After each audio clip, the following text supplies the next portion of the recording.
देखो ना, last class जो मैं पढ़ाया था, जस्ट एक क्विक रिकैप करा रहा हूँ। देखो, हम लोग जब भी पढ़ेंगे ना, कोशिश करेंगे लास्ट क्लास का रिवीजन करेंगे, जिससे क्या पढ़ने में मदद मिलेगा। ठीक है। हम लोग का जो क्लासेस का ड्यूरेशन रहेगा, मैक्सिमम 1 आवर रहेगा और मिनिमम 45 मिनट्स रहेगा। रीजन क्या है 1 घंटा रखने का, मैं बता रहा हूँ। उसके पीछे लॉजिक क्या है कि अगर मैक्सिमम बच्चा रिकॉर्डिंग देखता है, और रिकॉर्डिंग जैसे ही 2 घंटे का आ जाता है ना, वो ब्रेन क्या बोलता है, भाई 2 घंटा हो नहीं पाएगा। ठीक है। मैक्सिमम 1 घंटा या ज़्यादा से ज़्यादा 1.5 घंटा, उससे ज़्यादा क्लास का ड्यूरेशन नहीं होगा। ठीक है। तो मैक्सिमम 1.5 घंटा, मिनिमम 45 मिनट्स। ओके। तो ये चैप्टर का तो तुम लोग ऑलरेडी मैंने डिस्कस कर दिया था ना, ये चैप्टर का। ठीक है। सबसे पहले अपने क्या चालू किए थे, डेप्रिसिएशन चालू किए थे हम लोग का। एजेंडा यही था, पहले डेप्रिसिएशन, फिर पीवीडीडी, फिर rectification of error. Paper pattern discuss कर दिया था मैंने। ओके। डेप्रिसिएशन मैंने क्या बोला था, depreciation is a non cash expenditure, याद है ना। Depreciation is a non cash expenditure, A charge on depreciable asset. जो एसेट डेप्रिशिएबल है उसी के ऊपर डेप्रिसिएशन चार्ज होगा। सारे एसेट के ऊपर डेप्रिसिएशन चार्ज नहीं होता, जैसे लैंड के ऊपर नहीं होता। Charge on depreciable asset during the depreciable life. Depreciable life का मतलब आपने कितना एस्टिमेट किया है कि मेरा एसेट चलेगा। लेट से आपने एस्टिमेट किया है मेरा एसेट 10 साल चलेगा, तो आपका डेप्रिसिएशन भी 10 ईयर्स तक चार्ज किया जाएगा on it's depreciable value. Depreciable value का मतलब क्या होता है, cost minus residual value. Residual value का मतलब होता है जब मैं एसेट को बेचूंगा तो मुझे कितना मिलेगा। और ये बिगिनिंग ऑफ द ईयर में ही डिसाइड करते, जब आप एसेट खरीदते हो उस वक्त ही डिसाइड करते हो कि मैं जब एसेट को बेचूंगा, जब इसकी लाइफ खत्म हो जाएगी, जब ये पुराना हो जाएगा, तो मुझे कितना मिलेगा। सपोज रेसिडुअल वैल्यू मिला 10,000 रुपया, तो 10,000 रुपया क्या कर देंगे, कॉस्ट से माइनस कर देंगे। क्यों माइनस कर देंगे, बिकॉज वो जो 10,000 है वो कैश एक्सपेंडिचर है, कैश ट्रांजेक्शन है। सो एक्सपेंडिचर है, कैश ट्रांजेक्शन है। और डेप्रिसिएशन क्या है, नॉन कैश ट्रांजेक्शन। तो कैश ट्रांजेक्शन पर डेप्रिसिएशन नहीं लगेगा, तो 10,000 क्या करेंगे, माइनस करेंगे। ऑलरेडी डिस्कस कर चुके थे। ओके। अब अगर मैं एग्जांपल दूं, मशीन है, मशीन है 20 लाख रुपया का, तो इस मशीन को बोलेंगे डेप्रिशिएबल एसेट। एस्टिमेटेड लाइफ को क्या बोलेंगे, डेप्रिशिएबल लाइफ। और स्क्रैप वैल्यू का मतलब हो गया जब एसेट को बेचेंगे तो कितना बेच कर मिलेगा। तो डेप्रिशिएबल वैल्यू क्या होगा, cost value minus scrap value. तो कॉस्ट वैल्यू कितना था, 20 लाख, माइनस 1 लाख कितना हो गया, 90 लाख। तुम लोग को ग्रुप में मैं कल भेजा नहीं ना, आज नोट्स भेज दे रहा हूँ तुम लोग का। तुम लोग टेलीग्राम चैनल को भी ज्वाइन कर लेना। टेलीग्राम में भी मैं भेज दूंगा। टेलीग्राम पे बेटर क्या होता है ना, कि नया स्टूडेंट हो या पुराना स्टूडेंट हो, उसको सब मिल जाता है। एक बार वो ज्वाइन करेगा तो फाइल सेक्शन में जाएगा तो उसको सब मिल जाएगा। ठीक है ना। Depreciation is charge on the depreciable asset except land, land को छोड़ करके। लैंड को छोड़ करके सारे के सारे एसेट पर डेप्रिसिएशन चार्ज किया जाता है। नॉर्मली दो टाइप का लैंड होता है, फ्री होल्ड और लीज होल्ड। फ्री होल्ड का मतलब होगा जैसे अपने पापा का घर, अपना घर पे, अपना घर क्या ओनरशिप का है, तो जो ओनरशिप वाला लैंड है उसके ऊपर डेप्रिसिएशन चार्ज नहीं होता। लेकिन जिस पर हम लोग रेंट प्रोवाइड करते हैं, लीज प्रोवाइड करते हैं, उस पर हमारा डेप्रिसिएशन चार्ज होगा। जैसे मान लो मैंने 1 लाख रुपया का लीज अमाउंट है, ठीक है, और मुझे वो देना है लेट से 5 साल में, तो 1 लाख डिवाइडेड बाई 5, तो हर साल मुझे कितना देना पड़ेगा, 20,000। वो 20,000 मेरा क्या हो जाएगा, डेप्रीशिएशन। अगर मेथड ऑफ डेप्रिसिएशन बोले एज पर AS10, तो 3 मेथड है, straight line method, diminishing method और production unit method. Straight line का नाम क्या है, एक वर्जिनल कॉस्ट मेथड या फिक्स्ड इंस्टॉलमेंट मेथड। सम्स में ये भी नाम दे सकता है, ये भी दे सकता है, ये भी दे सकता है। स्ट्रेट लाइन मेथड या original cost method, fix instalment method. इस मेथड की जो खासियत होती है कि जो पहले साल डेप्रिसिएशन आपने चार्ज किया, हर एक साल क्या रहेगा, फिक्स्ड रहेगा। अगर लेट से फर्स्ट ईयर आपने 10,000 चार्ज किया, तो सेकेंड ईयर भी 10 ईयर, थर्ड ईयर भी 10,000, फोर्थ ईयर भी 10,000। ठीक है। अगर डिमिनिशिंग बैलेंस मेथड की बात करूं, तो मान लो कॉस्ट था 1 लाख रुपया, डेप्रिसिएशन था लेट से 10%, तो 1 लाख का 10% कितना होता है, 10,000। तो कितना बचेगा, 90,000। ठीक है। तो नेक्स्ट जो डेप्रिसिएशन अपने चार्ज करेंगे वो 1 लाख पे नहीं होगा, 90,000 पे होगा। तो इस 90,000 को अपने बोलते हैं WDB या बुक वैल्यू बोलते हैं। WDB या क्या बोलते हैं, बुक वैल्यू।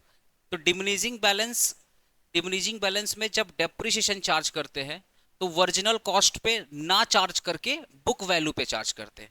तो यहाँ पे बुक वैल्यू कितना है, 1 लाख, 1 लाख रुपया या 90,000, 90,000। इस 90,000 का कितना हो जाएगा, 9,000। कितना हो जाएगा 81,000। तो नेक्स्ट डेप्रिसिएशन किस पर चार्ज होगा 81,000 पे। That is called diminishing value method. Production unit method में थोड़ा सा अनकॉमन है, मैं बाद में जब सम्स कराऊंगा तो बेटर समझ में आएगा, तो अभी फिलहाल के लिए इसको स्किप करते हैं, ठीक है। अच्छा, इसका नाम देख लो, diminishing balance, diminishing method, written down method या WDV method, book value method या रिड्यूसिंग इंस्टॉलमेंट मेथड।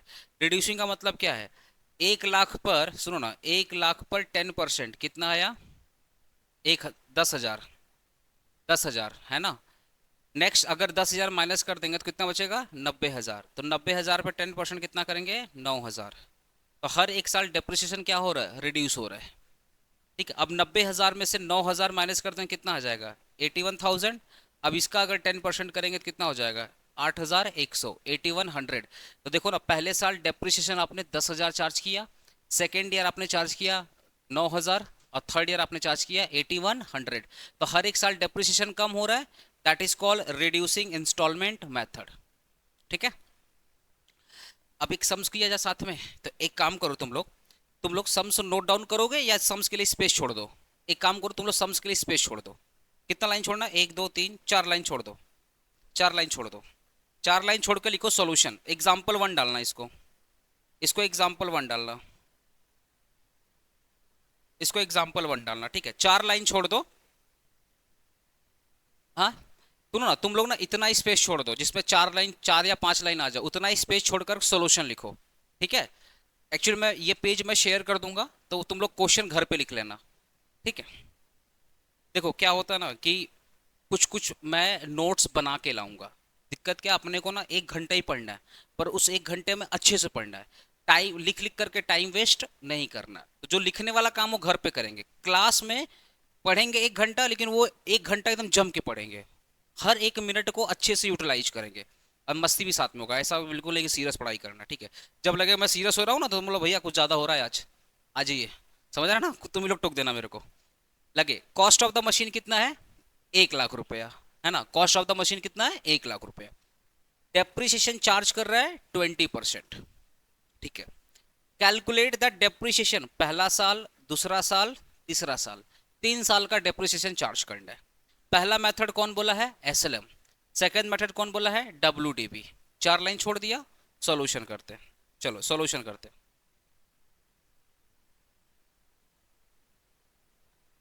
सॉल्यूशन, तो यहाँ पे मैं पर्टिकुलर लिख रहा हूँ,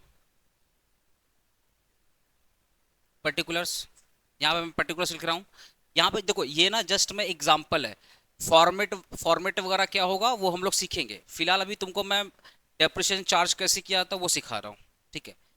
ये एसएलएम मेथड हो गया और ये डब्ल्यूडीबी मेथड हो गया,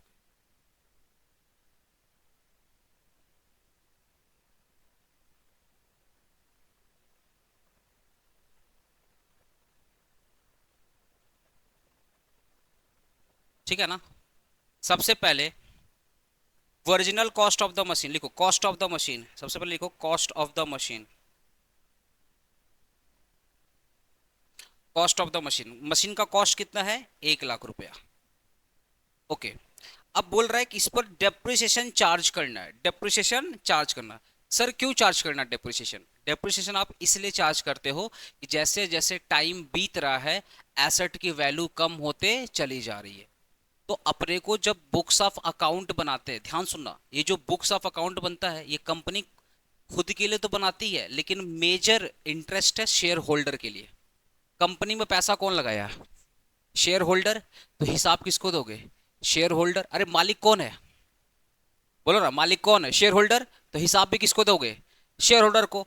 तो मालिक को तुम सही हिसाब दोगे या गलत हिसाब दोगे, सही हिसाब दोगे। तो सही हिसाब देने का मतलब, अगर एसेट की वैल्यू आज 1 लाख है तो 1 लाख दिखाओ।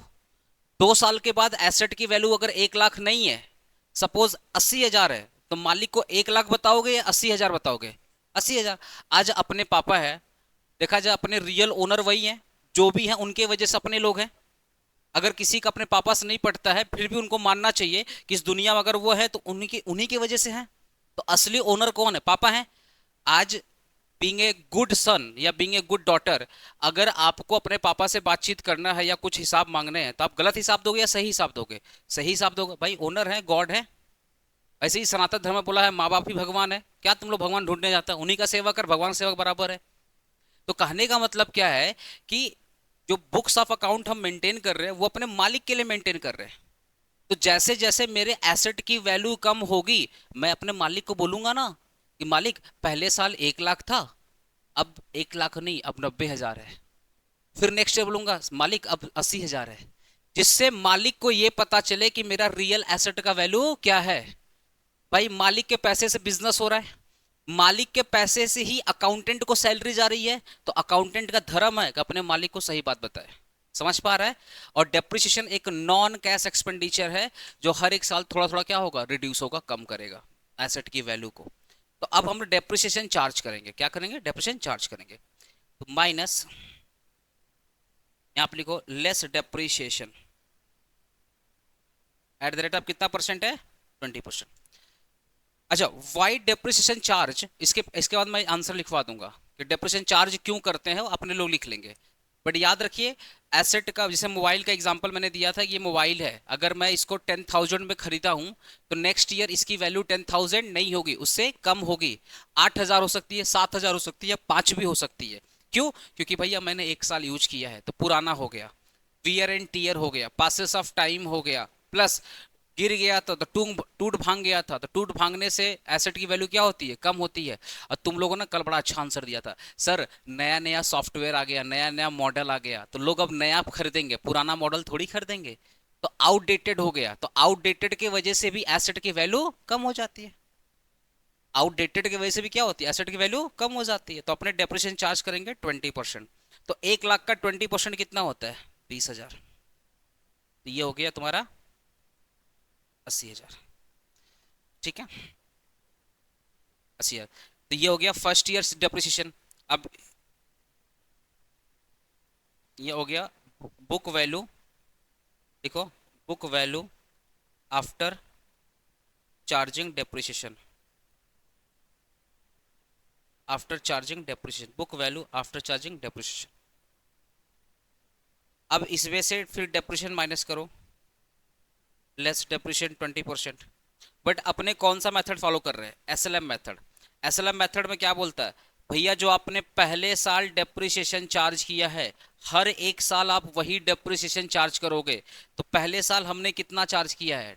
10,000, सॉरी 20,000, तो एवरी ईयर कितना चार्ज करेंगे? 20,000। अगर किसी को लग रहा है सर समझ में नहीं आया, तो एसएलएम मेथड हमेशा बोलता है कि डेप्रिसिएशन आपको कॉस्ट पे निकालना है। किस पर निकालना है? कॉस्ट पे निकालना है। डेप्रिसिएशन आप ऑलवेज कॉस्ट पे निकालोगे। एक मिनट तिवारी जी, ठीक है। तो पहला एसएलएम मेथड क्या बोलता है कि भैया जो भी डेप्रिसिएशन चार्ज होगा वो ओरिजिनल कॉस्ट पे होगा, ठीक है। तो इसका 20% कितना हो जाएगा? 20,000। तो हर एक साल कितना चार्ज होगा? 20,000। हो गया 20,000। अब कितना आएगा? 60,000। फिर कर देंगे less depreciation at the rate of 20%। कितना हो जाएगा? 20,000। अब कितना हो जाएगा? 40,000। ठीक है, फटाफट नोट डाउन करो। 3 साल था ना बाबू? देखो ना, डेप्रिसिएशन 3 साल बोला था चार्ज करने। First year, second year, third year, तो 3 साल। ये था पहला साल, ये दूसरा, दूसरा था, ये तीसरा साल। ठीक है,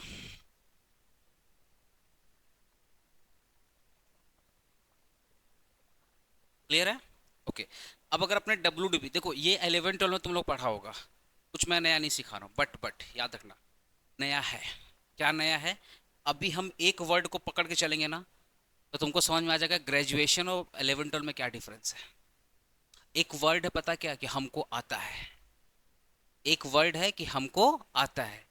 हमको आता है या मुझे आता है या मैं जानता हूँ, ये तुम्हारे कॉन्फिडेंस के लिए अच्छा है।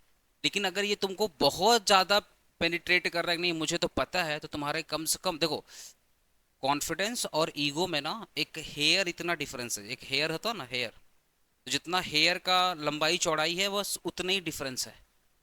कब आपका कॉन्फिडेंस ओवर कॉन्फिडेंस हो जाएगा वो आपको भी नहीं पता चलेगा। आपको आता अच्छी बात है, लेकिन अगर टीचर को सिखा रहा तो सीखो, हो सकता कुछ नया सिखा दे। कल तो पहला क्लास किए थे, कुछ नया लगा कि नहीं लगा? अरे कल तो पहला क्लास किया था, कुछ तो नया लगा होगा ना, नया होगा। एवरीडे तुमको लगे कुछ नया ही सीख के आए हो। तो तुमको आता है ये तुम्हारे लिए अच्छी बात है, लेकिन हो सकता है तुमको टीचर पढ़ा रहा है तो कुछ नया ही पढ़ा रहा है। तो कभी भी दिमाग में मत बोलना यार हमको आता है, नहीं। आता है अच्छी बात है, फटाफट करो, लेकिन कुछ नया सीखने को मिलेगा, ये मैं गारंटी के साथ बोल रहा हूँ। चलो, अब यहाँ पे एसएलएम मेथड से निकालते हैं, सॉरी डब्ल्यूडीबी निकालते हैं। तो मशीन का कॉस्ट वैल्यू कितना है? मशीन का कॉस्ट वैल्यू कितना है बोले? मशीन का कॉस्ट वैल्यू कितना है? 1 लाख रुपया। 20% डिप्रेशन कितना हो जाएगा? 20,000। 20,000 कितना हो जाएगा? 80,000। ठीक है, अब सेकेंड ईयर जो डिप्रेशन चार्ज करेंगे, तो डब्ल्यूडीबी क्या बोलता है? डब्ल्यूडीबी बोलता है कि भैया हम कॉस्ट पे चार्ज नहीं करेंगे। किस पर चार्ज करेंगे? बुक वैल्यू पे। किस पर चार्ज करेंगे? बुक वैल्यू पे। तो बुक वैल्यू कितना है? 80,000। इस 80,000 का 20% कितना होगा? 16,000। भैया 16,000 कर दो माइनस। ये 16, अच्छा अच्छा, माइनस के ब्रैकेट का मतलब होता है माइनस, समझ गया ना तुम लोग? ये ब्रैकेट मतलब होता है माइनस। तो 16,000 कर दो माइनस, कितना आ रहा है बोलो तो? 64,000। तो अब ये बुक वैल्यू आ गया। अब इस बुक वैल्यू पे क्या चार्ज करेंगे? 20%। तो डब्ल्यू ऑलवेज बुक वैल्यू पे चार्ज करते हैं। तो इसका 20% कितना होगा? 12,000 माइनस इक्वल कर दो 51,200। 400 या 200? 200 ही आएगा। ठीक है, ओके। अब अगर आपसे कोई पूछे, तुम तो डेप्रिसिएशन पढ़े हो और अभिषेक सर पढ़ाया भी है, क्या अभिषेक सर ने ये नहीं बताया कि कौन सा मेथड ज़्यादा अच्छा है? एसएलएम अच्छा है या डब्ल्यूडीबी अच्छा है? टू बी फ्रेंकली ज़्यादा बेटर क्या होता है? डब्ल्यूडीबी। ऐसा मैं नहीं बोल रहा हूँ, ऐसा अकाउंटेंसी भी नहीं बोल रहा है, इनकम टैक्स एक्ट रूल बोल रहा है। कौन बोल रहा है? Income tax rule. जब तुम लोग इनकम टैक्स पढ़ेगा ना, पता क्या बोला इनकम टैक्स? ओ भाई साहब अकाउंटेंट इधर आओ, तुम कौन सा डेप्रिसिएशन निकालो हमको फर्क नहीं पड़ता। मेरे हिसाब से जब तुम बुक्स ऑफ अकाउंट बनाओगे, तो at the time of calculating depreciation तुमको यही वाला मेथड फॉलो करना है। ये वाला मेथड अगर फॉलो किया, काट के जीरो बैठा देंगे और पूरा का पूरा टैक्स पेनाल्टी तुमसे लेंगे। तो इनकम टैक्स एक्ट रूल बोलता है, इनकम टैक्स एक्ट रूल बोलता है। जब पीजीबी बोल के चैप्टर पढ़ाऊंगा सेमेस्टर 3 में टैक्सेशन में, तो सेक्शन 32 सेक्शन 38 दो सेक्शन इस डेप्रिसिएशन के बारे में डील करता है। तो section 38 section 32 of the income tax act 1961 ये बोलता है कि सबसे बेटर जो मेथड है वो कौन सा मेथड है? डब्ल्यूडीबी मेथड है। और 11 12 में तुम्हारे रिस्पेक्टेड टीचर बताए होंगे कि बाबू सबसे अच्छा फिगर कौन जनरेट करता है? डब्ल्यूडीबी मेथड करता है। एसएलएम मेथड उतना सही नहीं माना जाता। क्लियर हुआ चीज? ओके। अब ना मैं तुमसे पूछता हूँ, ये कॉस्ट का मतलब क्या? मेरा नेक्स्ट टारगेट यही है भैया, इस कॉस्ट का मतलब क्लियर करो। मेरा नेक्स्ट नेक्स्ट टारगेट पता क्या? कॉस्ट। और आज मैं सिर्फ कॉस्ट ही पढ़ाऊंगा, इसके बाद नहीं पढ़ाऊंगा, ठीक है ना? चलो, मैं तुमसे पूछ रहा हूँ कॉस्ट का मतलब, मैं तुमसे पूछ रहा हूँ, एकदम प्रैक्टिकल एग्जांपल सिखा रहा हूँ, ठीक है? सब बाबू नाम बताना तेरा, भूल गया, सबका नाम भूल जाता हूँ, दो चार बार नाम बताएगा याद रहेगा। सुजल। सुजल, हाँ ठीक है, सुजल है। सुजल शॉपिंग करने जाता है, वैसे भी दुर्गा पूजा आ रहा है तो अपने शॉपिंग करने चलेंगे ही। ए तुम लोग जाना, मेरे को भी लेके चलना, ठीक है? तो चार तो गरीब आदमी को मिल जाए, ठीक है? चलो, सुजल है, ये सुजल है। सुजल तेरा चेहरा बना रहे, भड़कना मत, ठीक है? ये अपना सुजल है, ठीक है?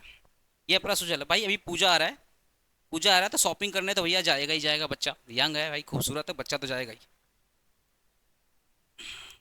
अब सुनो, ये सुजल गया शॉपिंग करने, ठीक है? सुजल शॉपिंग करने कहाँ जाता है नॉर्मली? अगर मैं ऑफलाइन की बात करूँ, कहाँ जाता है? स्प्लैनेड, पार्क स्ट्रीट, यही सब जाता होगा, ठीक है? ठीक है, मान लो स्प्लैनेड गया, स्प्लैनेड गया, ठीक है? सोचो, मान लेते हैं अपने 10,000 का शॉपिंग किए, ठीक है? सोचो, अपने 10,000 किए, 10,000 का शॉपिंग किया। अब तुम लोग पूछना मत 10,000 में क्या क्या खरीदा, कुछ पर्सनल चीज भी होता है, नहीं बताएंगे किसी को, ठीक है? 10,000 में शॉपिंग किया, क्या खरीदा? सुजोल, सुजोल जानता और मैं जानता और कौन नहीं जानता क्या खरीदा, पर 10,000 खरीदा। ये तुम्हारे कपड़े का दाम था 10,000, कपड़े जूते ही सबका दाम था 10,000, ठीक है? लेकिन पता है सुजो, जब तुम इस प्लानट गया तो पैदल नहीं गया, गाड़ी से गया भाई। लड़का लड़का कार से जाता है, ठीक है? कार से गया, 400 रुपया लग गया कार का, 400 रुपया कार का।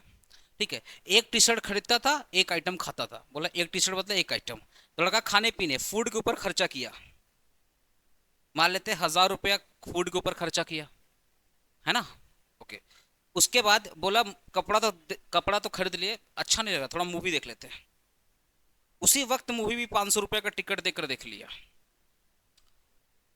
आने जाने का भाड़ा 400 रुपया दिया, फूड दिया 1,000 रुपया का, मूवी दिया 500, मूवी देखा 500 रुपया का। ठीक है, कपड़ा बेचारा लेकर के आ रहा था, इसको डर लग रहा था, इसको डर लग रहा था कि कपड़ा मेरा चोरी नहीं हो जाए, तो इसने क्या किया, एक तो बॉडीगार्ड रख लिया, बोला 100 रुपया देंगे, घर तक सेफली पहुंचा देना। जैसे नॉर्मली देखना, जब बड़ा बड़ा जो सामान आता है लोग इंश्योरेंस करवा लेते हैं, कहीं चोरी ना हो जाए, तो अपने क्या इंश्योरेंस कराएंगे, एक तो अपने 100 रुपया में आदमी हायर कर लिए। ऐसे ये प्रैक्टिकल एग्जांपल नहीं है, बट समझाने की कोशिश कर रहा हूँ कि तुमको लग रहा था तुम्हारा एसेट सेफ नहीं है, तो for the purpose of safety तुमने क्या किया, ड्यूरिंग द ट्रांजिट मतलब रास्ते के दौरान तुम्हारा एसेट सेफ रहे, उसके लिए तुमने एक सिक्योरिटीज स्टेप्स लिया। मान लो तुमने किसी को हायर किया कि भाई मेरे को घर तक छोड़ देना, 100 रुपया तेरे को दे देंगे, तो सिक्योरिटी के लिए इसने पैसा दे दिया 100 रुपया। मैं पहले बता दे रहा हूँ, प्रैक्टिकल ऐसा होता नहीं, अपने तो लड़ जाएंगे कोई आ जाए, बट एक समझो ऐसे। तो देखा जाए सुजोल, तो पूरे दिन में हमने कितना खर्चा किया बाबू, 400 तेरा आने जाने का भाड़ा, फूड पे, हाँ इस पर और इस पर कितना खर्चा किया, 2,000 खर्चा किया। अब अगर मैं बोलूँ सुजल से बोलूँ, सुजल एक चीज बता, तुम्हारे कपड़े का दाम कितना है, 10,000 है या 12,000 है, बोलो। कपड़े का दाम पूछा जाए तो 10,000 बोलूंगा या 10,000 में ये 2,000 ऐड करके बोलूंगा, 2,000 ऐड करके बोलूंगा। टू बी फ्रेंकली ये लॉजिकल भी है। अगर भाई साहब कपड़ा लेने नहीं जाते, अगर भाई साहब कपड़ा लेने नहीं जाते तो ये खर्चा नहीं होता, कपड़े के वजह से खर्चा हुआ, कपड़े के वजह से खर्चा हुआ। अगर ये कपड़ा लेने नहीं जाता तो ये भी खर्चा नहीं होता, सिंस कपड़ा लेने गया तो ये खर्चा आ गया। तो मेरा कपड़े का दाम 10,000 नहीं भैया, इस 10,000 के लिए 2,000 खर्चा भी किए थे, तो कितना हो गया, 12,000। ये मेरे कपड़े की कॉस्ट आ गई, ये मेरे कपड़े की क्या हो गई, कॉस्ट आ गई। ठीक है, तो कपड़े की कॉस्ट 10,000 नहीं होगा, कितना होगा, 12,000। लिखना नहीं है, बस समझना है। अब सुनो, मान लेते हैं तुम लोग कोई बाइक वाइक खरीदा है, सुजल तू बाइक खरीदा है, स्कूटी खरीदा है, तब तो बहुत बढ़िया, इस सुजल ने स्कूटी भी खरीदा है। सुजल जब तू स्कूटी खरीदा होगा, जब तू स्कूटी खरीदा होगा, स्पेलिंग सही है ना स्कूटी का, हाँ ठीक है चलना, स्कूटी जब खरीदा हो कितना में खरीदा बाबू, 1,17,000, 1,17,000 का स्कूटी खरीदा होगा, ये फाइनल प्राइस था क्या, ये फाइनल प्राइस था, ठीक है। तो एक काम करो, इस फाइनल प्राइस में देखना दो चार चीज ऐड होगा, एक स्कूटी का कॉस्ट, एक रोड टैक्स, आरटीओ वाले जो रोड टैक्स होते हैं, ठीक है, प्लस इसमें तो इंश्योरेंस भी करवाया होगा, ये सब ऐड करके इस स्कूटी का दाम कितना पड़ा होगा, 1,17,000, 1,17,000। तो जैसे हम लेट से हम लोग कार खरीदते हैं ना, तो कार मान लो 10 लाख रुपए की कार है, तो उसमें अपने लोग क्या करते हैं, कुछ कार में कुछ होता है ना, चेंज वेंज करवाते हैं, रिनोवेट करवाते हैं, तो मान लो 2 लाख रुपया लग गया रिनोवेशन का, तो कितना हो गया, 12 लाख, प्लस रोड टैक्स दिए मान लो 1 लाख रुपया, 13 लाख रुपया, तो ये सब ऐड करके मान लो 15 लाख रुपया हुआ, तो कार का दाम कितना होगा, 15 लाख रुपया। ठीक है, समझ पा रहा है ना। अब एक चीज तुमको आ जाओ यहाँ पर, meaning of cost of asset, meaning of cost of asset, asset का कॉस्ट क्या, सबसे पहले place of purchase of asset, place of purchase of asset. और अपने जब एसेट परचेज किए, मान लो एक मशीन अपने परचेज किए दिल्ली से, एक मशीन कहाँ परचेज किए, दिल्ली से।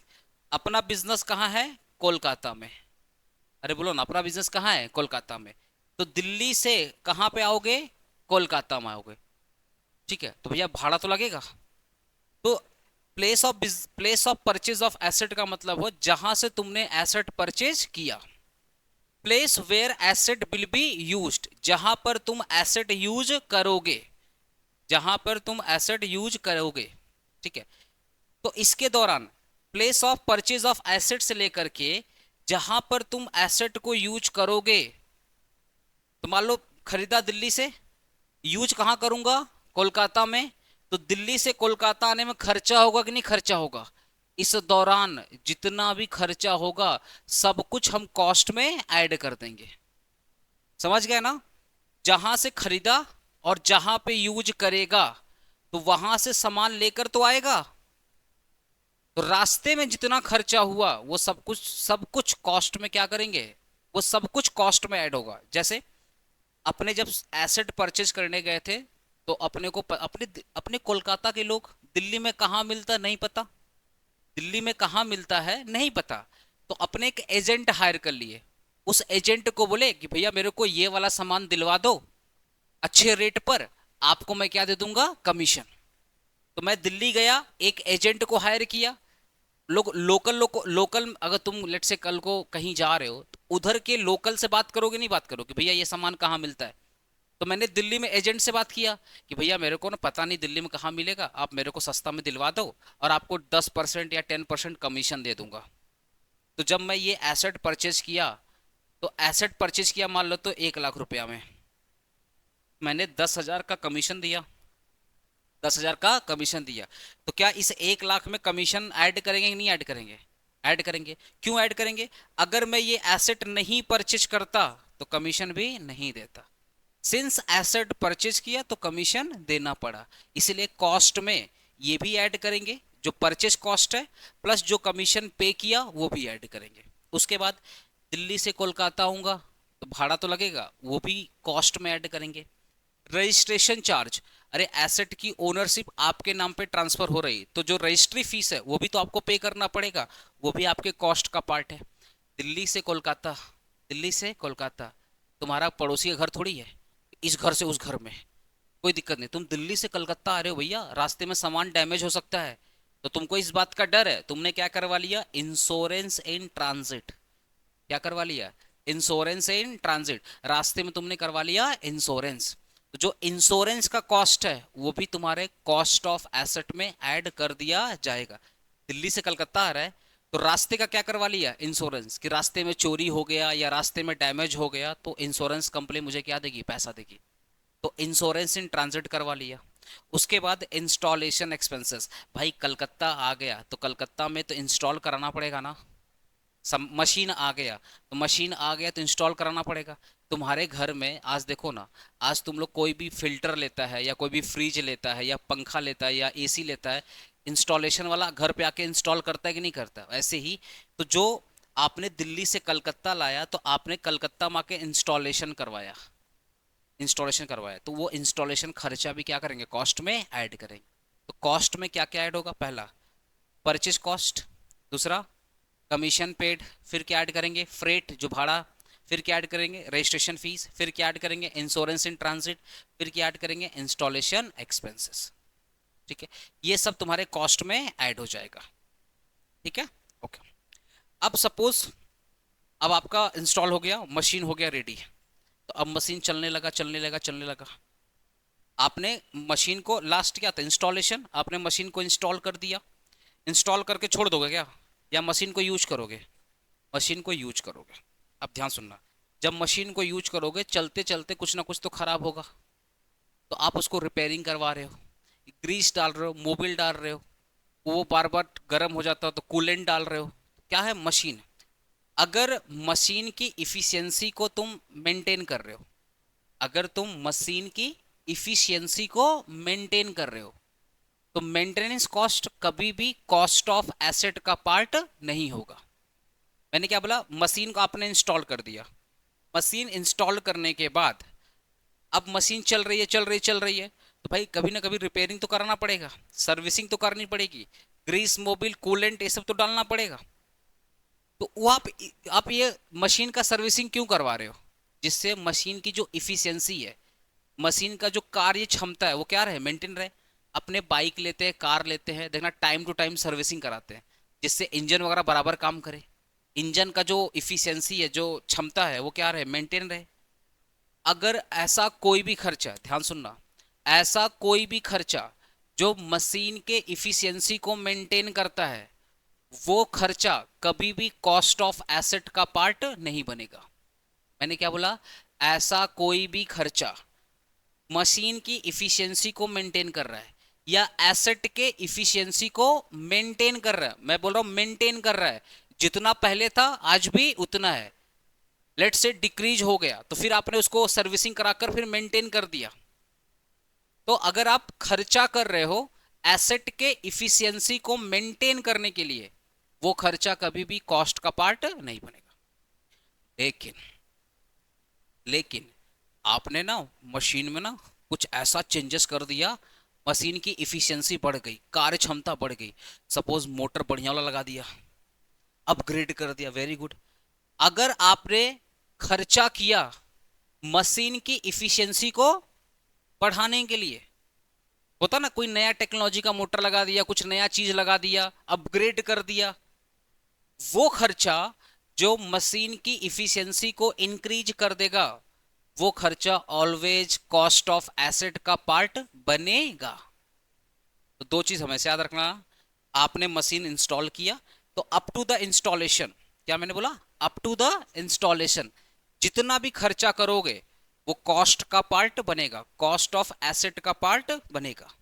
एक बार इंस्टॉल हो गया तो मशीन चलना स्टार्ट, चलते चलते भैया टूटेगा, भांगेगा, गर्म होगा, हीट होगा, डिस्ट्रॉय होगा, तो आप टाइम टू टाइम क्या करोगे, रिपेयरिंग करा रहे हो।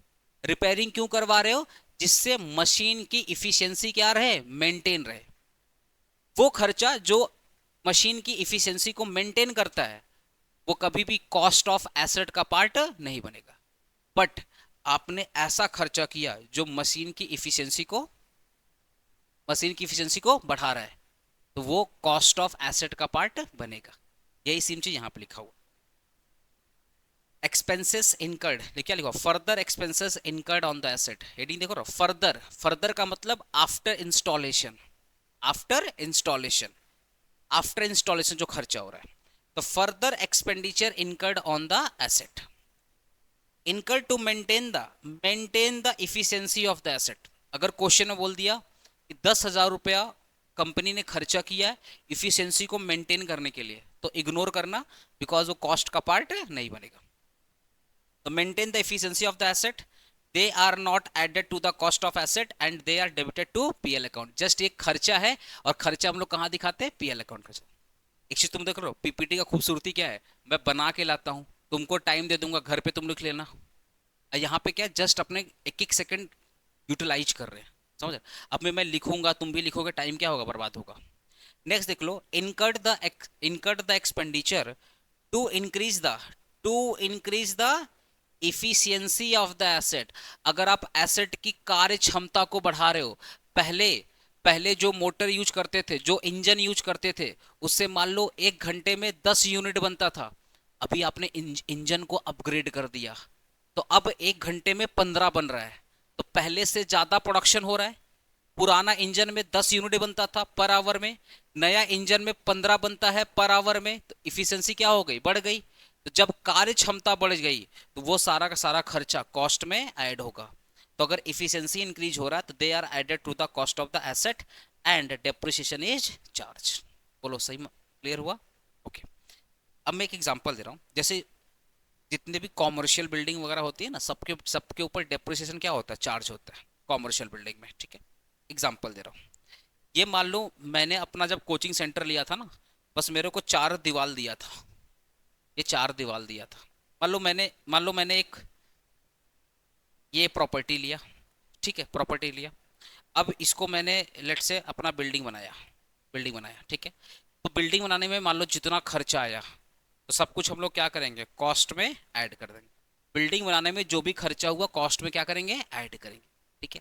अब 2-3 साल 4 साल के बाद, अरे भाई बाथरूम में कुछ टूट गया तो रिपेयरिंग करवाएंगे, कलर फेड हो गया तो कलर करवाएंगे, सीढ़ी कहीं पे टूट गया तो रिपेयरिंग करवा दिए। क्या अब वो खर्चा कॉस्ट में ऐड करोगे, नहीं। कभी नल टूट गया तो नल ठीक करवा दे, क्या वो सारा खर्चा कॉस्ट में ऐड करोगे, नहीं। कहीं पे पाइप का लीकेज था, वो क्या खर्चा ऐड करोगे, नहीं। लेकिन अब आपने क्या किया, इस बिल्डिंग के ऊपर एक और तल्ला लगा दिया, एक और फ्लोर बना दिया ना, एक और floor.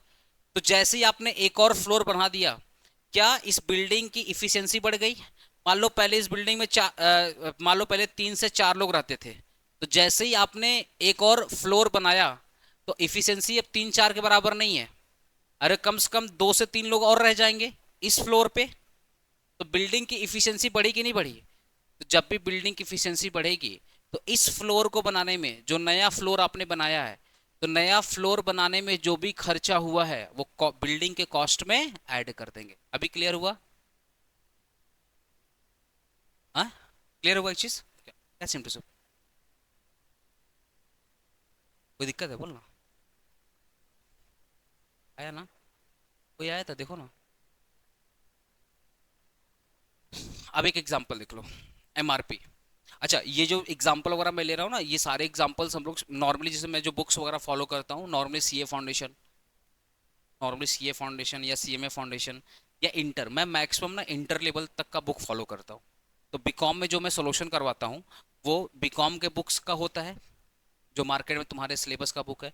Plus being a professional student, मैं भी प्रोफेशनल स्टूडेंट रहा हूँ, तो मैं CA foundation, CMA foundation, inter level तक के बुक से क्वेश्चन उठा के सॉल्व कराता हूँ। तुम लोग को मैं इंटर लेवल तक के क्वेश्चन कराऊंगा, तो बीकॉम भी करोगे साथ ही साथ इंटर। तुम्हारे अगर भैया भैया मेरे से पढ़े होंगे तो वो बताते होंगे कि अभिषेक से पूरा इंटर लेवल तक सॉल्यूशन करवाते। तो तुमको हर टाइप का फ्लेवर मिलेगा, थोड़ा बीकॉम का फ्लेवर मिलेगा, थोड़ा सा फाउंडेशन का मिलेगा, थोड़ा सा इंटर मिलेगा। मेरे कहने का मतलब है, मैं पढ़ा रहा हूँ, तुमको पढ़ना है। मेरा कॉन्सेप्ट तुम्हारे दिमाग तक ढुकना चाहिए, बस तुम्हारा इंटरेस्ट यहीं पे है। मैं कितना क्वेश्चन सॉल्व करा रहा हूँ, कैसे सॉल्व करा रहा हूँ, ये तुम्हारा कंसर्न नहीं है। वो किसका कंसर्न है? मेरा कंसर्न है। समझ पा रहे हो ना? ओके। एक एग्जांपल देखो, MRP of the car. Car की एमआरपी कितनी है? 4 लाख रुपया। एमआरपी कितनी कार की? 4 लाख रुपया।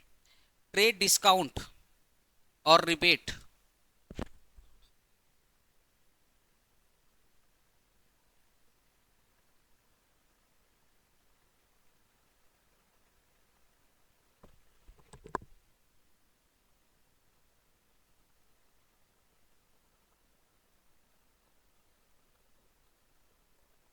अच्छा, आ जाओ एक चीज। एमआरपी ऑफ द कार कितना है? 4 लाख रुपया। जब मैं कार परचेज करने गया तो दुकानदार ने मेरे को दिया डिस्काउंट, ट्रेड डिस्काउंट दिया या परचेज पे छूट दिया, जिसको रिबेट बोलते हैं। रिबेट मतलब छूट। कितना था? 50,000 का। तो ये 50,000 क्या करेंगे? माइनस कर देंगे। तो मेरा कार का एक्चुअल प्राइस कितना हो गया? 3,50,000। Insurance in transit. Insurance in transit. अच्छा, ये इंश्योरेंस इन ट्रांजिट मतलब रास्ते का इंश्योरेंस है। रास्ते का इंश्योरेंस है। ये 15,000 क्या ये कॉस्ट में ऐड होगा? हाँ, ये ऐड होगा। ये कॉस्ट में क्या करेंगे? ऐड करेंगे। रजिस्ट्रेशन फीस क्या ये कॉस्ट में ऐड होगा? ऐड होगा। रोड टैक्स वन टाइम है, क्या ये कॉस्ट में ऐड होगा? अगर ये रोड टैक्स बार बार बार बार दे रहे हो, जैसे रिपेयरिंग बार बार कराओगे, तो जितने भी रेकरिंग एक्सपेंडिचर है वो कभी भी कॉस्ट का पार्ट नहीं होगा। कॉस्ट का पार्ट वही बनेगा जो कि नॉन रेकरिंग है, जो कि नॉन रेकरिंग है। तो ये रोड टैक्स तो आप एक बार दे रहे हो, और एक बार का मतलब क्या होता है? Non recurring. तो ये अपने क्या करेंगे? ऐड करेंगे। Insurance charges per annum. हर एक साल आप इंश्योरेंस दे रहे हो 50,000 रुपया का, ये एक साल दोगे या ऑलवेज दोगे? नहीं, इंश्योरेंस क्या बोला? Insurance charges per annum. Per annum का मतलब हर साल आपको देना पड़ेगा 50,000 50,000। देखना, एक पुलिस वाला लोग पकड़ता है, आपका इंश्योरेंस एक्सपायर हो गया तो आपने रिन्यू क्यों नहीं करवाया, लो 5,000 का पेनल्टी देता है कि नहीं देता है? जब पकड़ता पुलिस वाला लोग, तो आपका जो इंश्योरेंस चार्जेस पर एनम दिया है, ये आपका एक साल का है, लेकिन ये हर साल कराना पड़ेगा। तो जो चीज आप हर साल करवा रहे हो दैट इज कॉल्ड रेकरिंग। और रेकरिंग कभी भी कॉस्ट का पार्ट नहीं बनेगा। तो ये खर्चा आप क्या करोगे? इग्नोर करोगे। तो अगर मैं सारे कॉस्ट की बात करूं, तो 4 लाख में से ये माइनस करोगे। तो एक काम करते हैं, एक काम कर, तुम लोग एक पेज छोड़ दो, एक पेज में हो जाएगा ना ये? सोल्यूशन यहां तक किया था, सोल्यूशन यहां तक किया, ये एक पेज छोड़ दो। एक पेज में आराम से लिख लोगे ना? ठीक है, तो एक पेज छोड़ दो। जिसका बड़ा कॉपी है ना, वो थ्री फोर्थ खोल छोड़ेगा। या ठीक है, एक पेज छोड़ना, कोई दिक्कत। थोड़ा सा पढ़ाई लिखाई में खर्चा करेगा तुम लोग, कंजूसी नहीं करेगा। एक पेज छोड़ा, एक पेज छोड़ करके अपने लिखेंगे सॉल्यूशन। सॉल्यूशन ये एग्जांपल टू, अच्छा एग्जांपल टू होगा ना ये एग्जांपल वन था, तो सॉल्यूशन ऑफ एग्जांपल टू। यहां मैं एग्जांपल टू कर दे रहा हूं, example two. Solution of example two लिखो तो।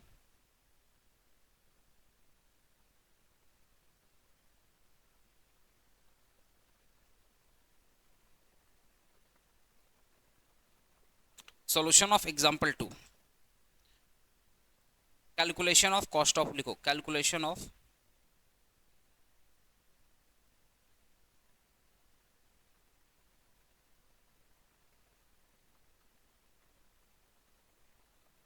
Calculation of cost of the machine. ठीक है, पहले परचेस कॉस्ट कितना था, 4 लाख, लेस कर देंगे रिबेट। रिबेट कितना था, 50,000। फिर प्लस करेंगे, क्या क्या प्लस करेंगे, पहले नाम लिख लेते फटाफट। Insurance, registration, road tax. देखो insurance in transit,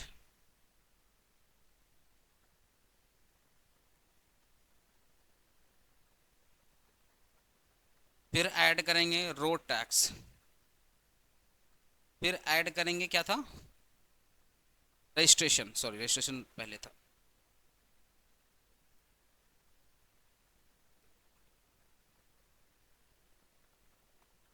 registration charges.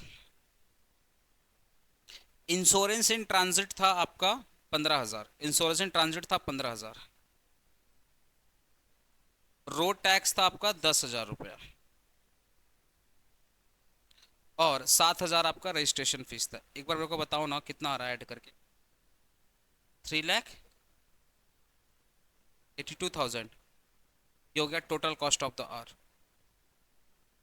Total cost of the car, ये कार का टोटल कॉस्ट। परचेस कॉस्ट कितना, 4 लाख रुपया। रिबेट कितना है, 50,000, जो छूट मिला था डिस्काउंट माइनस कर दिए। फिर आपका इंश्योरेंस इन ट्रांजिट ऐड कर देंगे, रोड टैक्स क्या करेंगे, ऐड कर देंगे, रजिस्ट्रेशन चार्ज क्या करेंगे, ऐड करेंगे। क्या इंश्योरेंस ऐड करेंगे, नहीं।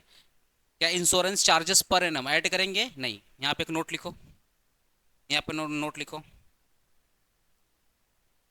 If insurance is given in the question,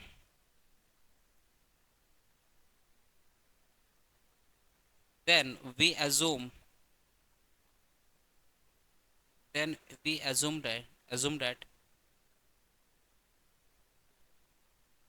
insurance will be occurred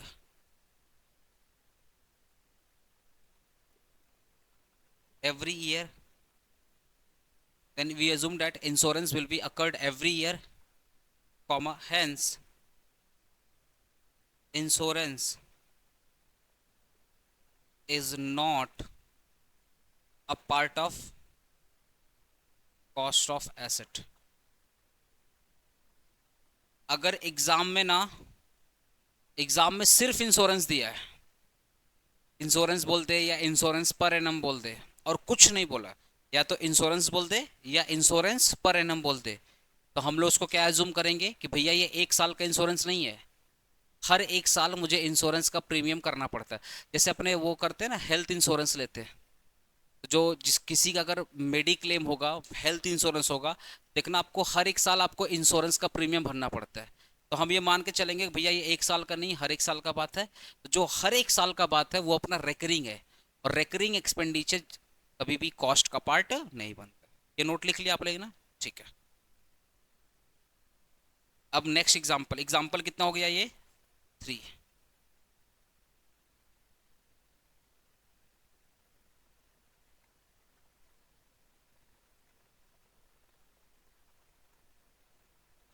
example 3। अब एग्जाम्पल 3 जो है, ठीक है, इसको पहले मैं समझाने से पहले आपको कुछ समझाना चाहता हूँ। पहले ये चीज समझाने से पहले ध्यान सुनना। ये लिख लिया ना, नोट तो लिख लिया होगा, सुनो समझो बात।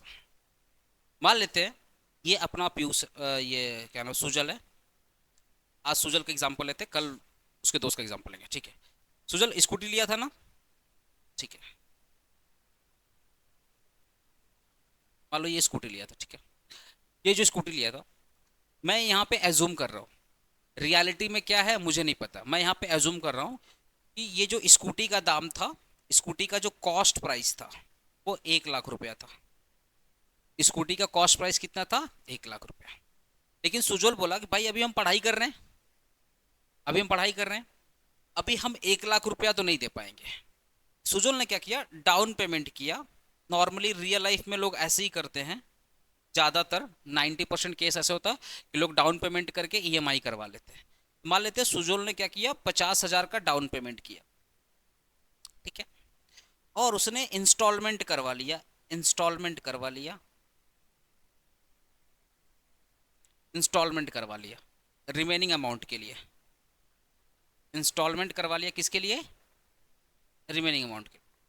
जैसे ही सुजल ने बोला कि भैया 1 लाख रुपया दे नहीं पाएंगे, ये लीजिए 50,000, और जो रिमेनिंग अमाउंट है उसका क्या कर दीजिए, इंस्टॉलमेंट। तो कंपनी बोलती है इंस्टॉलमेंट तो कर देंगे भैया, लेकिन आपको इंटरेस्ट देना पड़ेगा। इंस्टॉलमेंट तो कर देंगे, लेकिन जो आपका हर एक महीने की जो ईएमआई आएगी उसमें प्रिंसिपल अमाउंट और प्लस इंटरेस्ट ऐड करके आपको पे करना पड़ेगा। तो मान लेते हैं जो इंटरेस्ट अमाउंट था वो 20,000 रुपया था। कितना हो गया था, 20,000 रुपया। तो स्कूटी का प्राइस कितना हो गया, स्कूटी का प्राइस कितना हो गया, 1,20,000। तो सुजोल के लिए, सुजल के लिए जो स्कूटी है, सुजल ना, सुजल के लिए जो स्कूटी है वो 1,20,000 का पड़ा। सुजल के लिए स्कूटी कितना पड़ा, 1,20,000 का पड़ा। अब अगर मैं सुजल से बोलूंगा सुजल एक चीज बता बाबू, स्कूटी तो बड़ा अच्छा है पर कितने का पड़ा, तो सुजल के सामने अगर मैं बहुत क्लोज हूं तो पूरा खुल के बताएगा कि भैया 1,00,000 रुपया स्कूटी था, हम 50,000 का डाउन पेमेंट दिए थे और रिमेनिंग अमाउंट हम करवा लिए थे ईएमआई। तो मेरा सब ईएमआई वगैरह सब ले करके मेरा कितना पड़ा, 1,20,000। मुझे बस यही भरना है, ठीक है। और अगर सुजल से थोड़ा मान लो मेरा डिस्टेंस मेंटेन है, थोड़ा मैं उनसे जेलस फील करता हूँ, मेरे को बोला 1,20,000 पड़ा, जाकर ले लेना। क्लियर, क्या बोला, 1,20,000 पड़ा, जाकर तू भी ले ले। खुल करके नहीं बताया, ठीक है। बाबू नाम बता अपना। हाँ, अर्को, अर्को, ठीक है, अर्को। अब ये अर्को है, अर्को है। अर्को को सुजल का स्कूटी देखा नहीं जा रहा था। अब अर्को गुस्सा आया, बोला जाते हैं शोरूम में, ये शोरूम है अर्को, ठीक है, ये शोरूम है। गया शोरूम में, बहुत सारा स्कूटी यहाँ पे लगा हुआ था। एक स्कूटी पिक किया सुजल की तरह और बोला कितना दाम है, सामने वाला बोलता 1,00,000 रुपया। सुजल बोलता क्या गरीब आदमी, ये ले 1,00,000 रुपया, ये ले 1,00,000 रुपया। सेम स्कूटी, सेम स्कूटी, मान लेते ये स्कूटी है, एग्जाम्पल है, ये स्कूटी बस की तरह दिख रहा है पर स्कूटी है, एज्यूम कर लेते हैं ये स्कूटी है अपना। तो सेम स्कूटी, सेम स्कूटी, ठीक है, सेम स्कूटी जो सुजल ने खरीदा था, सेम स्कूटी अर्को ने भी ले लिया। लेकिन अर्को ने बोला शोरूम में जा करके, अर्को ने शोरूम में बोला कि भैया कितना दाम है, बोला 1,00,000 रुपया। है ना, गरीब आदमी, लेकिन ऐसे मुंह पे 1,00,000 मांगा, स्कूटी चालू किया लेके निकल गया। बोला पेपर है मेरा नौकर आके करेगा, ये सब पेपर वाला काम नहीं करेंगे, अभी तो खाली सुजल को जाकर दिखाना है, देख भाई मेरे पास भी आ गया। जस्ट एग्जाम्पल, अच्छा काल्पनिक है, ठीक है, रियल लाइफ इसका कोई वास्ता नहीं है, ठीक है। तो ये अपना जो अर्को है, 1,00,000 रुपया मुंह पे मारा, बोला शाम को मेरा नौकर आएगा सारा पेपर काम कर लेगा, अभी हमको जाने दो। अब दो लोग के देखो, स्कूटी सेम है, स्कूटी सेम है। मैं अगर सुजल से पूछूंगा सुजल तुम्हारे को स्कूटी का कॉस्ट कितना पड़ा, तो सुजल बोलेगा भैया मेरे लिए तो 1,20,000 पड़ा। सेम स्कूटी है, मैंने अर्को से पूछा अर्को तुम्हारे लिए, यार तुम तो सुजल का स्कूटी लाया क्या, बोला क्या भैया आप गरीब है, आपका सोच भी गरीब। हमने मतलब नया लिए हैं। हमने तू भी सेम ले लिया, बोला हाँ भैया जला रहा था हम भी सेम ले लिए। हमने तुम्हारे लिए कितना कॉस्ट पड़ा, क्योंकि सुजल तो ईएमआई पे लिया, तो ईएमआई पे उसके लिए 1,20,000 पड़ा। बोला तुम्हारे पे, बोला आप गरीब, आपका सुजल गरीब, हम तो अमीर है, हम तो 1,00,000 रुपया मुंह पे मार के लेकर आए हैं। हमने मतलब स्कूटी का दाम कितना, बोला 1,00,000 रुपया। सेम स्कूटी है, दो लोग के लिए दो प्राइस है, एक जिसने ईएमआई पे लिया 1,20,000, एक जिसने ईएमआई पे नहीं लिया जस्ट कैश पेमेंट किया या बैंक पेमेंट किया, उसके लिए कितना पड़ा, 1,00,000 रुपया। क्वेश्चन आ रहा है बुक्स ऑफ अकाउंट में जब हम लोग बुक्स ऑफ अकाउंट जब हम लोग डेप्रिसिएशन चार्ज करेंगे, 1,20,000 पे करेंगे या 1,00,000 पे करेंगे, क्वेश्चन ये आ रहा है। क्वेश्चन आ रहा है कि जब हम लोग बुक्स ऑफ अकाउंट मेंटेन करेंगे, तो चाहे मैं मान लो मैं अकाउंटेंट हूँ, मान लो मैं अकाउंटेंट हूँ, चाहे मैं इसका बुक्स ऑफ अकाउंट मेंटेन करूँ, चाहे मैं ये भाई साहब का बुक्स ऑफ अकाउंट मेंटेन करूँ, तो मेरे सामने चैलेंज क्या है कि मैं डेप्रिसिएशन 1,20,000 पे चार्ज करूँ या 1,00,000 पे चार्ज करूँ। तुम्हारे हिसाब से बताओ ना, 1,00,000 पे। तुम लोग बड़ा होशियार भाई, सच बता रहे, तुम लोग पढ़ा के बड़ा मजा आ रहा है मेरा। डेप्रिसिएशन मेरा किस पर चार्ज होगा, 1,00,000 पे चार्ज होगा। रीजन क्या है, रीजन क्या है? इंटरेस्ट तो आपको हर महीना देना है। अच्छा तुम लोग पकड़ लिया क्या मेरा बात को, रेकरिंग वाला बात को? अच्छा वाह। क्योंकि आपको ईएमआई तो एवरी मंथ देना है। तो जो आपको एवरी मंथ देना है, जो आपका रेकरिंग है, इंस्टॉलमेंट तो आपको लेट से आपने 3 साल का इंस्टॉलमेंट करवाया, तो एवरी मंथ आपको थोड़ा थोड़ा करके ईएमआई देना है। तो जो रेकरिंग एक्सपेंडिचर है वो कभी भी कॉस्ट का पार्ट नहीं है। इसका मतलब ये जो इंटरेस्ट है ये कभी भी कॉस्ट का पार्ट नहीं है। तो हम लोग जब डेप्रिसिएशन चार्ज करेंगे, इस इंटरेस्ट अमाउंट को इग्नोर करेंगे, जस्ट इस अमाउंट पर ही चार्ज करेंगे। पहला बात। दूसरी बात क्या है, हम परचे स्कूटी का कॉस्ट निकाल रहे हैं, तो कंपनी बोलती है भैया हम 1 लाख में बेच रहे हैं। कंपनी थोड़ी बोलती है कि हम ईएमआई बेच रहे हैं या कैश में बेच रहे हैं, नहीं, कंपनी बोलती है मेरे हिसाब से इतना कॉस्ट है और यही आपको पे करना है। आप ये जो इंटरेस्ट दे रहे हो बिकॉज आपको एक्स्ट्रा फैसिलिटी मिल रही है। आपको क्या मिल रहा है? Extra facility. कि जो पैसा आप डिले डिले दे रहे हो, थोड़ा थोड़ा करके दे रहे हो। जैसे एग्जांपल, मेरे पास 1 बाल्टी पानी है, अगर कोई 1 बाल्टी पानी लेकर भाग गया तो मेरे को लगेगा यार मेरे पास पानी नहीं है। लेकिन अगर कोई थोड़ा थोड़ा ग्लास से लेके जाएगा तो अपने को लगेगा पानी है। तो बैंक से अगर 1,20,000 निकल गया तो लगेगा बाप रे अपने तो गरीब हो गए। लेकिन अगर हर महीना 3-3 हजार 4-4 हजार निकलेगा तो अपने को उतना फर्क पड़ने वाला नहीं है। तो अपने को क्या मिल रहा है? बेनिफिट मिल रहा है। तो बेनिफिट के लिए अपने क्या दे रहे हैं? इंटरेस्ट दे रहे हैं। समझ पा रहे हो? और ये आप हर साल दे रहे हो, हर मंथ दे रहे हो, तो रेकरिंग हो गया। और रेकरिंग कभी भी आपके कॉस्ट का पार्ट नहीं है। तो डेप्रिसिएशन हम लोग किस पर चार्ज करेंगे? 1 लाख पे चार्ज करेंगे। क्लियर है बाबू?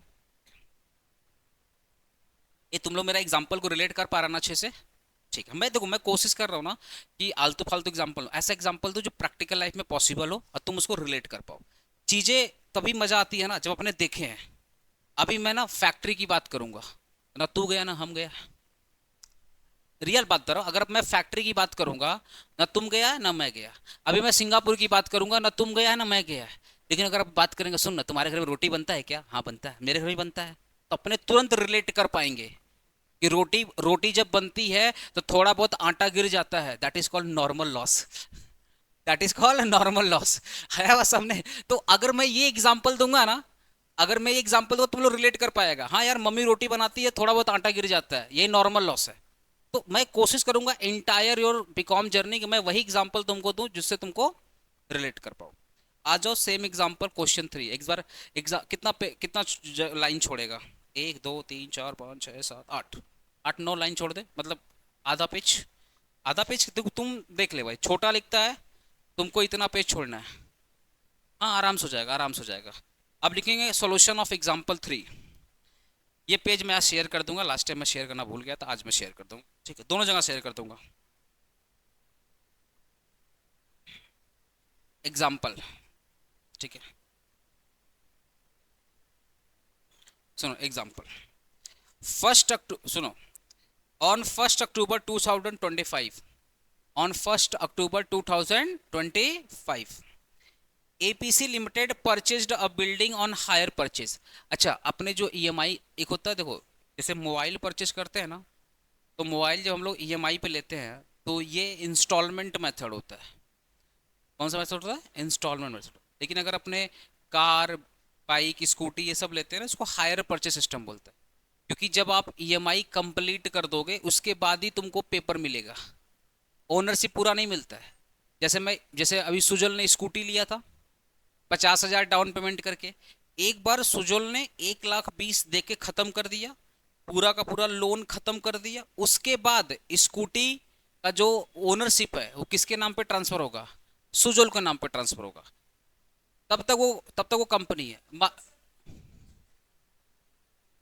इंश्योरेंस तो रहेगा ना, नहीं टेंशन ले रहा है। तभी तो लोग इंश्योरेंस कराते हैं। जब तक लोन चलता है तब तक इंश्योरेंस चलता है, याद रखना एक चीज। ठीक है, तो अब लेट से सुजल ने एक ईएमआई नहीं दिया, तो जब तक पूरा पेमेंट नहीं होगा तब तक सुजल को ओनरशिप नहीं मिलेगा। अगर सुजल ने गलती से एक ईएमआई नहीं दिया तो बैंक वाला आएगा पूरा स्कूटी उठा के ले जाएगा, तो सुजल कुछ कर भी नहीं पाएगा। समझ रहे हो मेरी बात? तो इंस्टॉलमेंट सिस्टम और हायर परचेज में डिफरेंस है। सेमेस्टर 4 में तुम लोग आएगा तो हायर परचेज बोल के एक चैप्टर है, तब पढ़ाऊंगा, क्लियर हो जाएगा। फिलहाल समझो ना, जो हम लोग ईएमआई पे सामान परचेज करते हैं उसको क्या बोलते हैं? Hire purchase. तो अगर बिल्डिंग लिया था hire purchase basis, payable 2 lakh रुपया एज ए डाउन पेमेंट। जब मैं बिल्डिंग परचेज किया था तो कितना पेमेंट किया था? 2 लाख रुपया down payment. The balance 3 installment, हाँ कर दो, उधर से जाके कर दो। बैलेंस कितना है? डाउन पेमेंट कितना है भाई? 2 लाख रुपया। और बैलेंस इन 3 इंस्टॉलमेंट, तो 3 साल का ईएमआई था। पहले साल मैंने कितना दिया? 2 लाख रुपया। दूसरे साल मैंने दिया 1,50,000 और तीसरे साल मैंने कितना दिया? 1 लाख रुपया। तो 3 इंस्टॉलमेंट, 3 साल का इंस्टॉलमेंट था। पहले साल ये पेमेंट किया, सेकेंड ईयर ये पेमेंट किया, ये पेमेंट किया। जब मैं इंस्टॉलमेंट की बात करूंगा, ऑलवेज समझना, इंस्टॉलमेंट में प्रिंसिपल अमाउंट भी होता है और इंटरेस्ट अमाउंट भी होता है। इंस्टॉलमेंट का मतलब ईएमआई की बात हो रही है, तो ईएमआई में प्रिंसिपल, प्रिंसिपल मतलब cost of the loan, principal मतलब क्या होता है? Cost of the loan, plus उस लोन पे जो इंटरेस्ट चार्ज किया जाएगा। तो इंस्टॉलमेंट में दो वर्ड है, प्रिंसिपल भी छुपा है और इंटरेस्ट भी छुपा है। लेकिन जब अपने डेप्रिसिएशन निकालते हैं, वो प्रिंसिपल पे निकालते हैं या इंटरेस्ट पे निकालते हैं? प्रिंसिपल निकालते हैं, तो अपने इंटरेस्ट क्या करेंगे? इग्नोर करेंगे। तो ये जो आपने इंस्टॉलमेंट पे किया है, 2 लाख रुपया, 1,50,000 और 1 लाख रुपया, इसमें दो दो चीज है, कॉस्ट भी है और इंटरेस्ट भी है। कॉस्ट भी है और इंटरेस्ट भी है, कॉस्ट भी है और इंटरेस्ट भी है। तो डेप्रिसिएशन तो इंटरेस्ट पे निकालोगे ही नहीं, डेप्रिसिएशन किस पे निकालोगे? कॉस्ट पे निकालोगे। तो अपने को क्या करना पड़ेगा? कॉस्ट निकालना पड़ेगा respectively. The above installment include, जो जो एबव इंस्टॉलमेंट है ये और ये, पहला इंस्टॉलमेंट में 40,000 रुपया इंटरेस्ट है। The above installment include 40,000, 30,000, 20,000 as a interest. तो एबव इंस्टॉलमेंट में इंटरेस्ट इंक्लूड है। 40,000 फर्स्ट इंस्टॉलमेंट में इंटरेस्ट है, 30,000 सेकेंड इंस्टॉलमेंट में इंटरेस्ट इंक्लूड है, और 20,000 थर्ड इंस्टॉलमेंट में interest include. Calculate the price at which building will be record in the books of account. तो बिल्डिंग का कॉस्ट निकालना। चलो सॉल्यूशन लिखो इसका, सॉल्यूशन लिखो, एग्जांपल 3 ना, सॉल्यूशन लिखो, solution.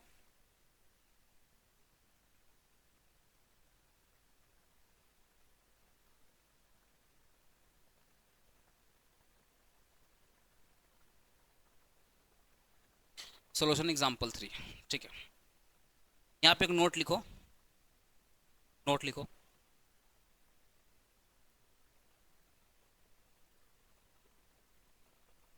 while calculating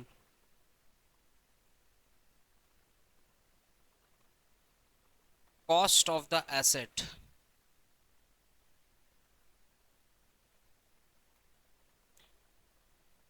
interest amount always be ignored, always be ignored। जब हम लोग कॉस्ट ऑफ एसेट निकालेंगे तो interest amount always be ignored. ठीक है, ये है पेमेंट, ये है आपका इंस्टॉलमेंट, ठीक है, और ये है आपका प्रिंसिपल कॉस्ट।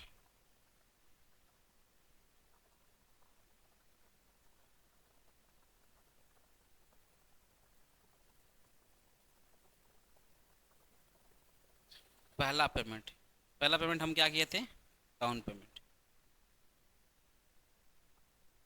यह है down payment, down payment. Down payment कितना किया था देख लो, 2 लाख रुपया डाउन पेमेंट था। ये 2 लाख रुपया अपना डाउन पेमेंट था, जैसे डाउन पेमेंट, ठीक है। 2 लाख तो हम लोग इंस्टेंट दे देते हैं ना, अरे बोलो ना, 2 लाख तो हम लोग इंस्टेंट देते हैं। तो क्या 2 लाख पे इंटरेस्ट चार्ज होता है? अच्छा एक, अच्छा क्या 2 लाख पे इंटरेस्ट चार्ज होता, इंटरेस्ट चार्ज होता है? नहीं। तो हमारा प्रिंसिपल अमाउंट कितना हो जाएगा? 2। अरे जो 2 लाख दिया वो तो बिल्डिंग का ही कॉस्ट है ना भाई, तो इस 2 लाख पर कोई भी इंटरेस्ट चार्ज नहीं है। इसके बाद हमने दिया फर्स्ट इंस्टॉलमेंट, है ना। फर्स्ट इंस्टॉलमेंट कितना पे किया?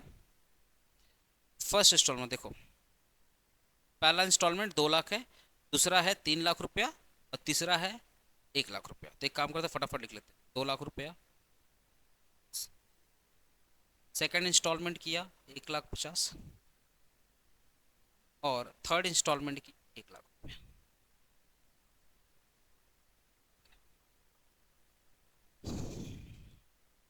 ये जो पहला इंस्टॉलमेंट पे किए उसमें देखना the above installment include 40,000, 30,000, 20,000।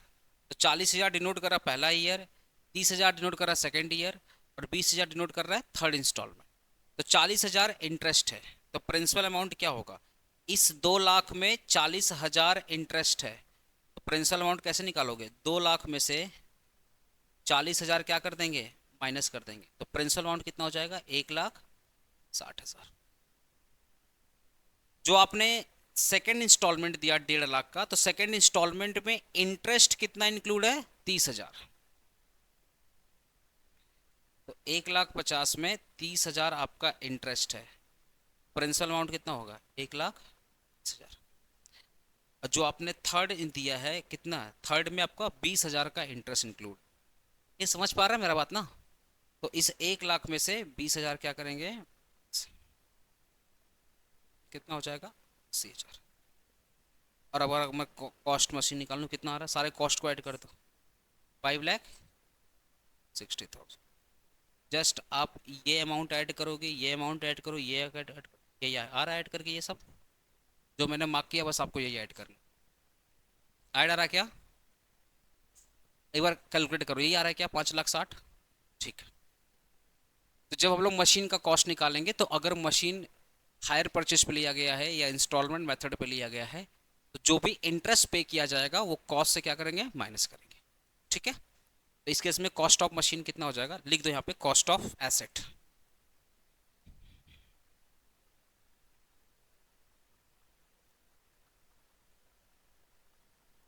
Cost of asset कितना हो जाएगा? 5,60,000। ठीक है।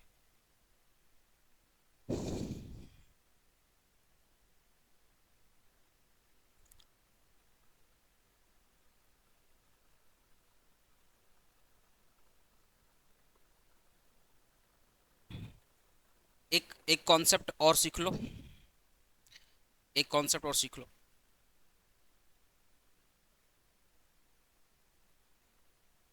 एक कॉन्सेप्ट और सीख लो। ठीक है। क्या कॉन्सेप्ट है? ध्यान सुनना। ये मान लो 1 अप्रैल है 2025। नॉर्मली अपना क्या होता है? ओपनिंग ईयर होता है ना। और ये है आपका 31 मार्च 2026। ये कौन सा ईयर होता है? क्लोजिंग ईयर होता है। ठीक है। ये क्लोजिंग। अपने क्या किए? 1/7/2025 को, 1/7 मतलब 1 जुलाई, 1 जुलाई 2025 को अपने एक मशीन परचेज की है। क्या मशीन की? मशीन परचेज की है। ठीक है। यहाँ पे एक मशीन परचेज की है, परचेज अ मशीन, 1 लाख रुपए का। ठीक है। जब मशीन परचेज की है, बट उसको इंस्टॉलेशन करवाए 2 मंथ के बाद, 1/9/2025, इस दिन हमने इसका क्या करवाया? इंस्टॉलेशन करवाया। भाई मशीन परचेज करना बड़ी बात नहीं है, इंस्टॉलेशन में भी खर्चा आता है। तो मशीन में 1 लाख रुपया दिए, पॉकेट खाली, बोला रुक भैया 2 महीने थोड़ा कमाने दिए, 2 मंथ कमा करके फिर इंस्टॉलमेंट करवाया। तो इंस्टॉलेशन मान लो लग गया 25,000। कितना लग गया इंस्टॉलेशन में? 25,000। तो 1 जुलाई को मशीन परचेज किए, 1 सितंबर को इंस्टॉलेशन करवाए 2 मंथ के बाद, और आफ्टर 2 मंथ, मतलब इस डेट को इसका कलर मैं चेंज कर रहा हूँ, इस डेट को 1/11/2025 हम इसको किए put to use. Put to use क्या किए? पुट टू यूज का मतलब होता है इस दिन सत्यनारायण भगवान का कथा करवाए, प्रसादी बांटे और मशीन चालू करवाए। याद है ना? नॉर्मली अगर देखा जाए सनातन धर्म के हिसाब से मशीन का पूजा होता है, विश्वकर्मा जी का पूजा होता है, फिर लोग क्या करते हैं? मशीन चलाते हैं। तो देखो ध्यान से, 3 डेट आपके पास है। पहला डेट क्या है? 1 जुलाई, जिस दिन हमने मशीन परचेज किया। 1 सितंबर, जिस दिन हमने मशीन का इंस्टॉलेशन करवाया। और ठीक 2 मंथ के बाद 1 नवंबर 2025 को पूजा पाठ करवाया मशीन का। उसके बाद मशीन चालू। अपने कार भी लेते हैं तो पहले भूतनाथ या काली घाट या कहाँ जाके पूजा पाठ करवाते, फिर कार चलाना स्टार्ट करते। ये मान्यता है। तो इस दिन अपने क्या किए, पुट टू यूज किए। अब क्वेश्चन आ रहा है कि सर डेप्रिसिएशन जब चार्ज करेंगे तो 1 जुलाई से चार्ज करेंगे क्या? क्वेश्चन आ रहा है कि सर डेप्रिसिएशन क्या इस डेट से चार्ज करेंगे, क्या इस डेट से चार्ज करेंगे, क्या इस डेट से चार्ज करेंगे? क्वेश्चन में आ रहा है, ध्यान से सुनना। इसको मैं थोड़ा सा प्रैक्टिकल एग्जांपल ले रहा हूँ, प्रैक्टिकल एग्जांपल। मेरे को कुछ नहीं पता, मैं तुमको एक प्रैक्टिकल एग्जांपल में डाल रहा हूँ। तुम खुद ही डिसाइड कर लेना कि भैया डेप्रिसिएशन कब चार्ज होगा। एज्यूम करो, एज्यूम करो, ऐसे जो एग्जांपल है थोड़ा सा अजीब है, बोलेगा एसी का एग्जांपल दूंगा कि नवंबर में एसी क्यों चल रहा है, पर तुमको समझाने के लिए बता रहा हूँ। मान लो हमने एसी परचेज किया 1 जुलाई को, इंस्टॉलेशन करवाया 1 सितंबर को। इंस्टॉलेशन का मतलब दीवार पर एसी लग गया है, दीवार पे एसी क्या है, लग गया है। ठीक है, पहला एसी चालू किया, पहला एसी चालू किया कब चालू किया, नवंबर में। देख हम मानते हैं नवंबर में नहीं पड़ता है, पर पर भाई बंगाल में गर्मी पड़ी सकती, क्या भरोसा बंगाल का, एक ग्लोबल वार्मिंग बढ़ रहा है। मान लो तुमने नवंबर में पहला एसी चालू किया, अब डेप्रिसिएशन इस डेट से चार्ज करोगे या इस डेट से या इस डेट से? बोलो तुम्हारे हिसाब से। नवंबर से चार्ज करेंगे जब हमने मशीन चालू किया। तुम भाई बोल। नवंबर से। तेरा भाई सुजल? 1 7 जुलाई से। तेरा भाई? हम तो दोस्ती के साथ जाएंगे, आपको पता है, तू भी उसी के साथ जाएगा, तीनों साथ में जाता है क्या? अच्छा, देख भाई, पहली बार देखा गया तुम सब गलत है, हो सकता हम भी गलत ना हो जाए, पर ध्यान सुनना। जब मेरा जो मशीन है, जब मेरा एसी है, एसी दीवार पे टंग गया ना, एसी दीवार पे टंग गया। याद करो जब तुम लोग कभी एसी परचेज किया होगा, एसी जब भी परचेज किया होगा तो आपको ना मैसेज आता है कि मेरा जो इंजीनियर वो विजिट करेगा इंस्टॉलेशन करने, और वहां पे क्लियरली लिखा रहता है कि अगर इंस्टॉलेशन किसी और से करवा लिया तो वारंटी खत्म। एकदम प्रैक्टिकल एग्जांपल करवा रहा हूँ। अगर कम मान लो तुम लोग सैमसंग का एसी लिया और सैमसंग कंपनी का बंदा अगर आकर के एसी का इंस्टॉलेशन नहीं करवाया, तुमको जल्दबाजी था, तुमने किसी और से इंस्टॉलेशन करवा लिया, सैमसंग कंपनी तुम्हारा वारंटी खत्म कर देगा। आया वो सामने? जिस दिन तुम्हारा इंस्टॉलेशन होगा देखना, उस दिन तुम्हारा एक नया बिल बनता है, उस दिन तुम्हारा एक नया बिल बनता है, और उस दिन से तुम्हारी वारंटी चालू होती है। जिस दिन तुम्हारा इंस्टॉलेशन है तो उस दिन तुम्हारी क्या चालू होती है, वारंटी चालू होती है। तो जिस दिन तुम्हारा दीवार में एसी लग गया उसी दिन से तुम्हारा डेप्रिसिएशन चार्ज, अब तुम चलाओ ना चलाओ कंपनी देखने आ रही है।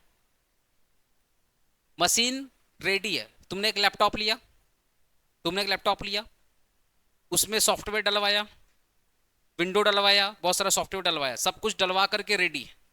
याद है ना, अपने विंडो डलवाते हैं, फिर उसमें एमएस ऑफिस डलवाते, ये डलवाते वो डलवाते, सब कुछ डलवा करके लैपटॉप रेडी। तो आपका इंस्टॉलेशन कंप्लीट। तुमको पावर बटन ही तो दबाना है, तो कंपनी इंतजार इंतजार करेगी। वो कौन सा शुभारंभ दिन आएगा जिस दिन तुम पावर बटन दबाओगे और विंडो खुलेगा और आपका चालू? ऐसा कुछ नहीं है। जिस दिन तुम्हारा इंस्टॉलेशन चालू हो गया उस दिन से तुम्हारा डेप्रिसिएशन क्या होगा, चालू होगा। समझ गया? तो इस केस में पुट टू यूज नहीं देखेंगे, क्या देखेंगे, इंस्टॉलेशन डेट करेंगे। तो डेप्रिसिएशन कहां से चार्ज करोगे, इंस्टॉलेशन डेट से चार्ज करोगे। समझ में आ रहा है ना? जब इंस्टॉलेशन का मतलब समझ रहा है, इंस्टॉलेशन का मतलब अब आपका एसेट रेडी टू यूज। तो जब आपका एसेट रेडी टू यूज है, अब तुम यूज करे या ना करे डजेंट मैटर, मैं यूज करूं या यूज ना करूं, ये अकाउंटिंग का पर्पस नहीं है। अकाउंटिंग का पर्पस क्या है, आपका एसेट रेडी टू यूज है, हम डेप्रिसिएशन वहीं से चार्ज करेंगे। अब आप बताओ, इंस्टॉलेशन कंप्लीट हो गया तो आपका एसेट रेडी टू यूज है कि नहीं है? अब आपने यूज किया 2 मंथ के बाद, ये तो आपका सरकमस्टांस है। कोई कोई हो सकता 3 मंथ के बाद यूज करे।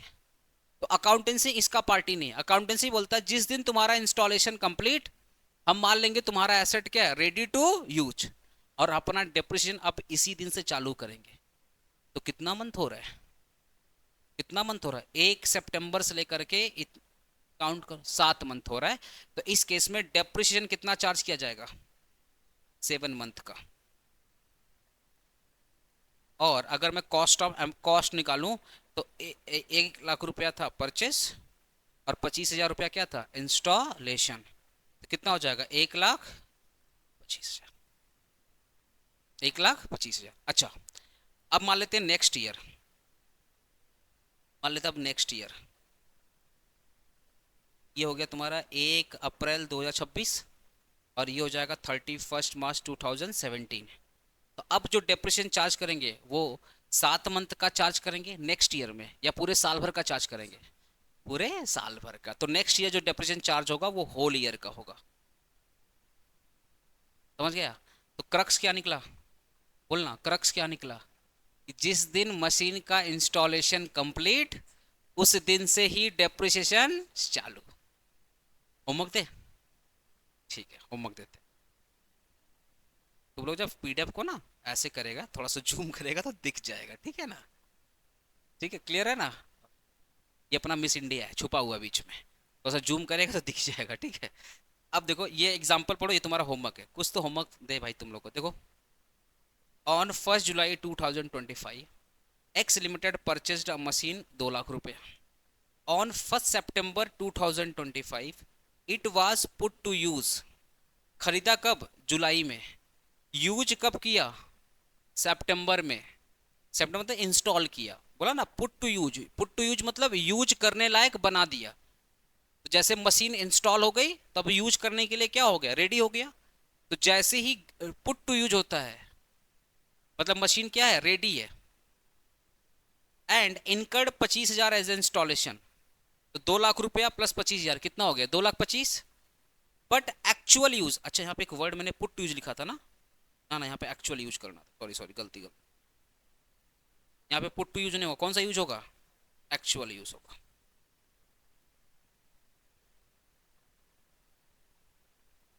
एक्चुअल यूज है। और इंस्टॉलेशन को अपने क्या बोलते हैं? Put to use. ठीक है ना? इंस्टॉलेशन का दूसरा नाम क्या है? Put to use.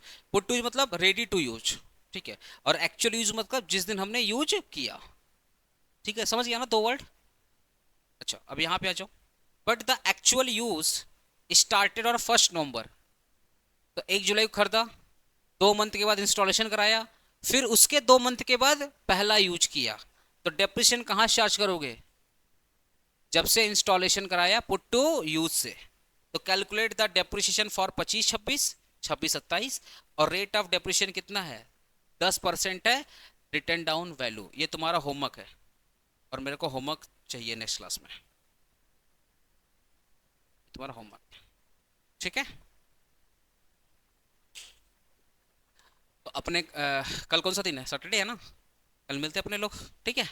तो और देखो वीक में मिनिमम 3 दिन अकाउंटेंसी रहेगा ही रहेगा, क्योंकि अकाउंटेंसी सिलेबस बहुत बड़ा है। अब मेरा एक आदत है ना, थोड़ा सा मैं डिटेल में पढ़ाता हूँ, तो मेरे को एक दिन एक्स्ट्रा चाहिए। अगर मार्केट में कोई 2 दिन पढ़ाता है तो मेरे को 3 दिन लगेगा। ठीक है, बोल भाई। क्या चीज़? नॉर्मल तू बना के लाना, नॉर्मल तू बना के, फॉर्मेट वगैरह हम सिखाएगा। अब इसे नेक्स्ट क्लास में ना मैं तुम लोग को जनरल एंट्री सिखाऊंगा, जनरल एंट्री सिखाऊंगा। फिर तुम लोग को मैं अब मशीनरी अकाउंट कैसे बनता है। देखो इसमें सिलेबस में क्या क्या है, ध्यान सुनना। तुम्हारा कॉस्ट क्लियर करवा दिया, पूरा बेसिक 2 दिन में कंप्लीट करा दिया। अब तुमको मेन सिखाना है जर्नल एंट्री कैसे पास करना है, डेप्रिसिएशन कैसे चार्ज करना है, जर्नल एंट्री बना कैसे, डेप्रिसिएशन कहाँ पे ट्रांसफर करोगे, मशीनरी अकाउंट कैसे बनेगा, प्रोविजन फॉर डेप्रिसिएशन कैसे बनेगा, फिर तुम्हारा डिस्पोजल, जब तुम एसेट सेल करोगे तो उस वक्त कैसे तुम्हारा ट्रीटमेंट होगा। उसके बाद तुम्हारा सिलेबस क्या होगा? डेप्रिसिएशन का खत्म। लेकिन सच बोल, मजा आ रहा है पढ़ने में ना? एकदम एक एक चीज़ क्लियर हो रहा है। इसका सोल्यूशन तुमको करके लाना है, कल दिखाना। ठीक है, कल अपने मिलते हैं 1 बजे, ठीक है?